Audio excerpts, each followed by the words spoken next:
Hello, beautiful people. It's Friday, and it's my time to shine a little bit on the group today. Look, I just want to say thank you so much to all the girl warriors out there. It is Fruitful Friday, and I'm so grateful everybody's watching and tuning in today. It is me, Reverend Becky, and I talked last week a little bit, and I was able to share about the holiday season. So I just want to further that and elaborate just a little bit more on my thoughts toward the new and upcoming year. I can faithfully say that one of my gifts, if you don't know already, is to be an encourager. Well, who is to encourage an encourager?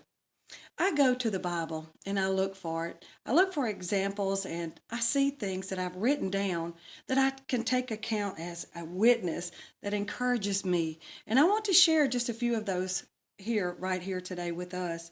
Well, one way that I like to encourage myself is by journaling and writing down things. I want to encourage those viewers today to begin to write down the goodness of God in your daily walk. Get a journal out this year. You know, those are good things to write down the goodness of God. You will see that the times of refreshing come from the Lord.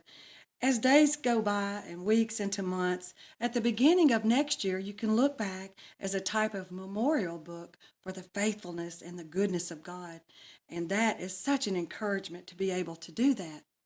You can find the storyline set in Joshua chapter 4 that gives a reference of a memorial. God had commanded the Israelites to cross the Jordan, which God had miraculously stopped so they could cross over to the other side.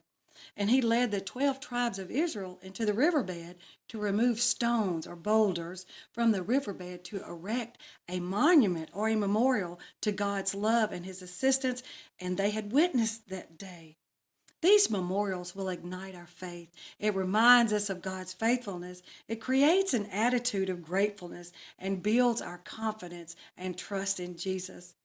We will know that in biblical times they weren't able to journal, or write down things as suppose that we can have access to do today with typing and pen and paper and just using our recorders that we have on our phones and using our technology.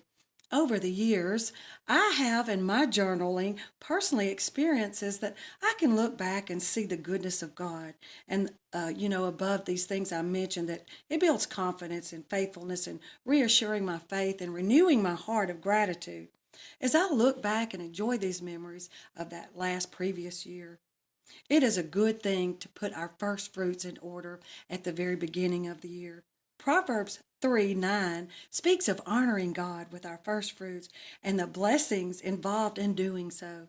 The first fruit blessings of God is a memorial honoring God. At the beginning of the calendar year, we can give God and honor Him with our first fruits, our very best with our endeavors. We can realign our faith with Him and give God our very best.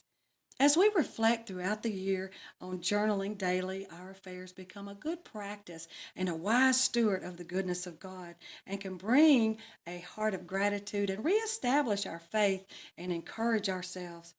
Just a quick mention here in 1 Samuel chapter 30, David was highly distressed. The people were considering stoning him, and he encouraged himself in the Lord. Let us all be like these biblical heroes of faith and encourage yourself by making wonderful memorials that will, look back on, reflect back on the next year as we look and see what God has faithfully done throughout this year. Give Him our first fruit. Amen. Amen. That's my encouraging words today. God bless you so much. Thank you so much for watching. And you know what? I'll see you next year, next Friday. That's right. God bless you. Happy New Year.